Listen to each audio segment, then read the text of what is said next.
बीते 12 फरवरी के अपराह्न स्थानीय गोविंद टोला स्थित न्यू पायल ज्वेलरी शॉप में घुसकर लूटपाट करने की कोशिश करने और विरोध करने पर मालिक सुजीत स्वर्णकार पर गोली चलाकर फरार हो जाने वाले डकैत गिरोह के 2 सदस्यों को पकड़ लिया गया है। इसके लिए पुलिस ने स्पेशल टीम का गठन किया था। इनका काम साथियों संग मिलकर लूटपाट और डकैती करना है। बिजनेस डेस्क, नई दिल्ली। एंटरप्रेन्योरशिप को बढ़ावा देने और महिलाओं को सशक्त बनाने के लिए ओडिशा के मुख्यमंत्री नवीन पटनायक ने लोकसभा और ओडिशा विधानसभा चुनावों से पहले मिशन शक्ति प्रोग्राम के तहत कुछ बदलाव किए हैं। इस पहल के तहत सेल्फ हेल्प ग्रुप के सदस्यों को बिना किसी इंटरेस्ट के 10 लाख रुपए तक लोन मिल सकता है। आइए इसके बारे में जानते हैं। पाकिस्तान ने तुर्की के साथ मिलकर संयुक्त राष्ट्र में कश्मीर का मुद्दा उठाया, लेकिन भारत की बेटी ने पाकिस्तान को जमकर लताड़ा। इसके बाद भारत की बहादुर बेटी की जमकर वाहवाही हो रही है।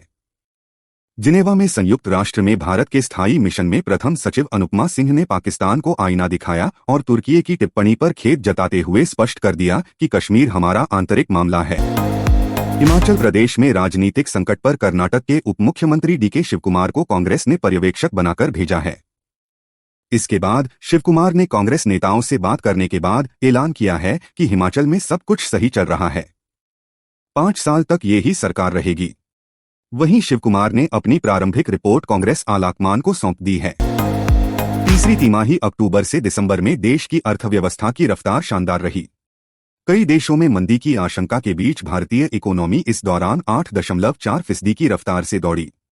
गुरुवार को सांख्यिकी मंत्रालय ने वित्त वर्ष 2023 से 24 की तीसरी तिमाही यानी अक्टूबर-दिसंबर तिमाही के जीडीपी के आंकड़े जारी किए। मैन्युफैक्चरिंग सेक्टर में 11.6% की तेजी देखने को मिली है। कर्नाटक विधानसभा में गुरुवार को हिंदू मंदिरों पर टैक्स लगाने वाला विधेयक पारित हो गया। विधानसभा में विधेयक को पेश करते हुए मुजराई मंत्री रामलिंगा रेड्डी ने कहा कि विधेयक पहले विधानसभा से पारित हो चुका था, लेकिन विधान परिषद से पारित नहीं हो सका था। ऐसे में मैं विधानसभा से आग्रह करता हूं कि एक बार फिर विधेयक को पारित किया जाए। तब सुकेश चंद्रशेखर ने दिल्ली के मुख्यमंत्री अरविंद केजरीवाल को चिट्ठी लिखकर कई बड़े आरोप लगाए हैं। इस चिट्ठी के माध्यम से उसने दावा किया कि उसे कर्नाटक या तमिलनाडु से लोकसभा चुनाव के लिए टिकट ऑफर किया गया है। उसने लेटर में ऐलान किया कि अरविंद केजरीवाल के खिलाफ दिल्ली के आगामी विधानसभा का निर्दलीय के रूप में चुनाव लड़ेगा। कई दिनों तक भूख हड़ताल पर बैठे मराठा कार्यकर्ता मनोज जरांगे ने आज महाराष्ट्र की शिंदे सरकार को खुली चेतावनी दी है। जरांगे ने कहा कि मराठा समुदाय अपने अधिकारों के लिए लड़ रहा है और ये लड़ाई जारी रहेगी। बता दें कि जरांगे 3 दिन पहले जालना में अपने पैतृक गांव अंतरवाली सरती में अपना अनशन खत्म करने के बाद इलाज करा रहे हैं। सुप्रीम कोर्ट ने सार्वजनिक रोजगार पाने के लिए राजस्थान सरकार के 2 बच्चों की पात्रता मानदंड को बरकरार रखा है और फैसला सुनाया है कि यह भेदभावपूर्ण नहीं है और संविधान का उल्लंघन नहीं करता है। न्यायमूर्ति सूर्यकांत की अध्यक्षता वाली पीठ ने कहा कि इस प्रावधान के पीछे राजस्थान सरकार का उद्देश्य परिवार नियोजन को बढ़ावा देना है। भाजपा के दिग्गज नेता व सांसद गिरिराज सिंह ने नीतीश कुमार के सामने नियोजित शिक्षकों को लेकर अपनी डिमांड रख दी है। गिरिराज सिंह ने स्पष्ट शब्दों में कहा है कि नियोजित शिक्षकों को बिना शर्त ही राज्यकर्मी का दर्जा मिलना चाहिए। गिरिराज सिंह ने कहा कि हमने जदयू के नेताओं से मिलकर नियोजित शिक्षकों की मांग को रखा है। प्रधानमंत्री नरेंद्र मोदी ने पीएम किसान सम्मान निधि की 16वीं किस्त भी जारी कर दी है। करोड़ों किसानों को 16वीं किस्त मिल चुकी है। हालांकि ऐसे भी किसान हैं जिनके खाते में सम्मान निधि के 2000 रुपए नहीं पहुंचे हैं। इन किसानों को बिल्कुल भी घबराने की जरूरत नहीं है। यहां हम आपको बताएंगे कि आपके खाते में रुकी हुई किस्त कैसे आएगी। पूर्व उप मुख्यमंत्री तेजस्वी यादव अपनी जन विश्वास यात्रा को पूरी कर पटना लौट आए हैं। अब नेता प्रतिपक्ष 3 मार्च को गांधी मैदान की अपनी जन विश्वास महारैली की तैयारियों में जुट गए हैं।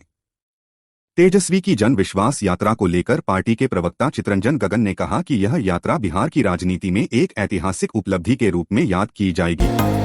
National aluminium company limited NALCO में ग्रेजुएट इंजीनियर ट्रेनी के पदों पर भर्ती के लिए नोटिफिकेशन जारी किया गया है। अधिसूचना के मुताबिक इस भर्ती के लिए आवेदन प्रक्रिया 4 मार्च 2024 से 2 अप्रैल 2024 तक जारी रहेगी। जो भी उम्मीदवार इस भर्ती के लिए योग्यता पूरी करते हैं वे आवेदन शुरू होते ही ऑनलाइन माध्यम से फॉर्म भर सकेंगे। पीएम नरेंद्र मोदी 1 मार्च को झारखंड के धनबाद आ रहे हैं। झारखंड के इस दौरे पर पीएम मोदी कई बड़ी योजनाओं का शिलान्यास और उद्घाटन करेंगे। पीएम मोदी सिंदरी हर्ल कारखाना के उद्घाटन करेंगे। इसके अलावा धनबाद चंद्रपुरा के बीच वैकल्पिक रेल मार्ग सोनगर से अंडाल तक तीसरी व चौथी रेल लाइन और धनबाद से टाटानगर को जोड़ने वाली प्रधान खंता भोजूडी रेल मार्ग के दोहरीकरण का शिलान्यास भी करेंगे। कैपिटल हिंसा मामले में इलिनॉइस के एक जज ने पूर्व राष्ट्रपति डोनाल्ड ट्रंप को राज्य के प्राइमरी से अयोग्य घोषित कर दिया है। यह फैसला कुक काउंटी सर्किट जज ट्रेसी पोर्टर ने सुनाया गया है। ट्रंप को कोलोराडो और मेन के बाद तीसरे राज्य में ऐसा झटका लगा है। हालांकि सुप्रीम कोर्ट के फैसले पर पूरा मामला टिका है। सुप्रीम कोर्ट अप्रैल के अंत में इसे लेकर सुनवाई करेगा। भारत और बांग्लादेश के बीच द्विवार्षिक महानिदेशक स्तरीय सीमा वार्ता अगले माह ढाका में आयोजित होगी, जिसमें सीमापार अपराधों पर अंकुश लगाने और उनके सुरक्षा बलों तथा एजेंसियों के बीच अच्छे समन्वय स्थापित करने से जुड़े मुद्दों पर चर्चा की जाएगी। बीएसएफ के महानिदेशक नितिन अग्रवाल के नेतृत्व में एक प्रतिनिधिमंडल 5 से 9 मार्च तक होने वाली बैठक के लिए बांग्लादेश की यात्रा पर जाएगा। भारतीय जनता पार्टी बीजेपी के सांसद तेजस्वी सूर्या ने कांग्रेस पर जोरदार हमला बोलते हुए कहा कि विभाजन कांग्रेस के डीएनए में शामिल है। बेंगलुरु दक्षिण से लोकसभा सदस्य ने पार्टी को देश के बंटवारे के लिए जिम्मेदार ठहराते हुए आरोप लगाया कि देश को विभाजित करने के लिए कांग्रेस पूरी तरह से जिम्मेदार है। उन्होंने कहा कि लोकसभा चुनाव में दक्षिण भारत भाजपा का गढ़ होगा। बीजेपी ने संदेशखाली मामले में टीएमसी नेता शाहजहां शेख की गिरफ्तारी को लेकर ममता सरकार पर निशाना साधा है।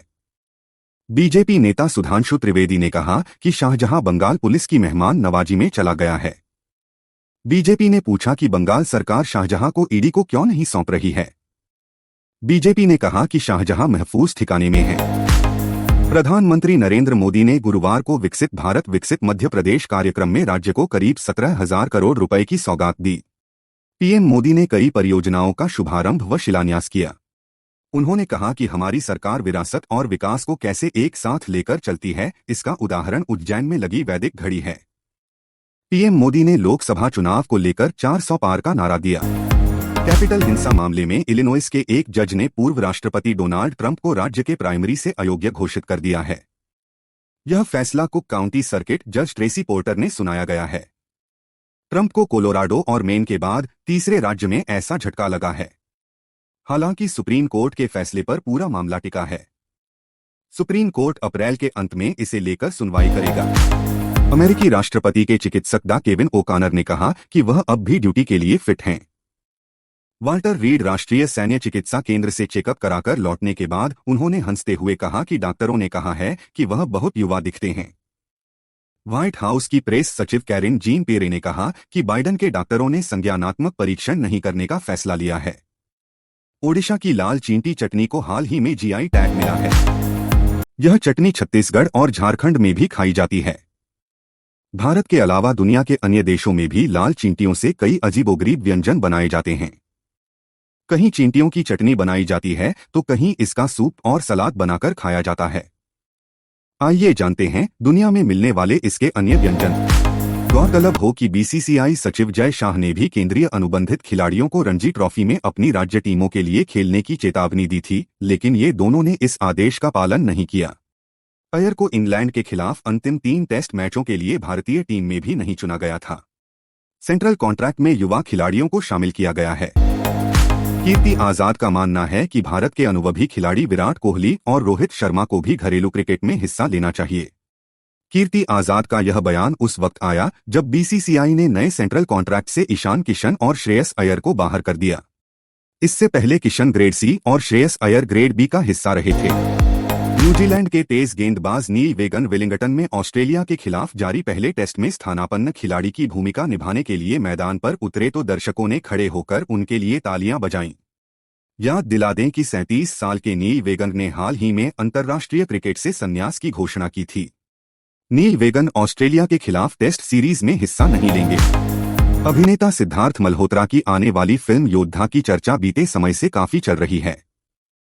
फैंस में इस मूवी को लेकर काफी जबरदस्त बज़ बना हुआ है। इस बीच फैंस की एक्साइटमेंट को बढ़ाने के लिए सिद्धार्थ मल्होत्रा की योद्धा का धमाकेदार ट्रेलर रिलीज कर दिया गया है, जिसे देख आपके अंदर देशभक्ति जाग जाएगी। उद्योगपति मुकेश अंबानी के छोटे बेटे अनंत अंबानी की शादी को लेकर चर्चाओं को बाजार काफी गर्म है। गुजरात के जामनगर में अनंत और राधिका मर्चेंट के प्री वेडिंग फंक्शन का आयोजन किया जा रहा है। ऐसे हम आपके लिए इस कपल से जुड़ी एक बड़ी डिटेल्स लेकर आए हैं, जिसकी बदौलत हम आपको बताएंगे ये राधिका और अनंत की क्वालिफिकेशन क्या है। अक्षय कुमार और टाइगर श्रॉफ की upcoming action thriller film Bade Miyan Chote Miyan की चर्चा की इस तरफ जोरों शोरों से चल रही है। इस फिल्म का लेटेस्ट सॉन्ग मस्त मलंग झूम को बुधवार को रिलीज किया गया है। इस बीच सोशल मीडिया पर अक्षय का एक लेटेस्ट वीडियो सामने आया है, जिसमें वह भारतीय क्रिकेट टीम के खिलाड़ी शिखर धवन के साथ इस सॉन्ग पर नाचते दिख रहे हैं। फरवरी को नेटफ्लिक्स इंडिया ने कई नई वेब सीरीज की घोषणा की, जिसमें कपिल शर्मा का show singer Yo Yo Honey Singh, famous Shabana और ज्योतिका की Dabba cartel IC 814 the Kandahar hijack से लेकर लीला भंसाली की हीरा मंडी और रवि किशन मामला लीगल है का नाम शामिल है। कपिल शर्मा और सुनील ग्रोवर की जोड़ी 5 साल के बाद फिल्मी पर्दे पर लौटने के लिए बिल्कुल तैयार है। नेटफ्लिक्स ने कपिल शर्मा, कृष्णा अभिषेक और सुनील ग्रोवर के show the great Indian Kapil show का टाइटल रिवील करने के साथ ही एक प्रोमो शेयर किया। नेटफ्लिक्स ने ये भी बताया कि कॉमेडी शो कब से और कितने बजे ऑन एयर होगा।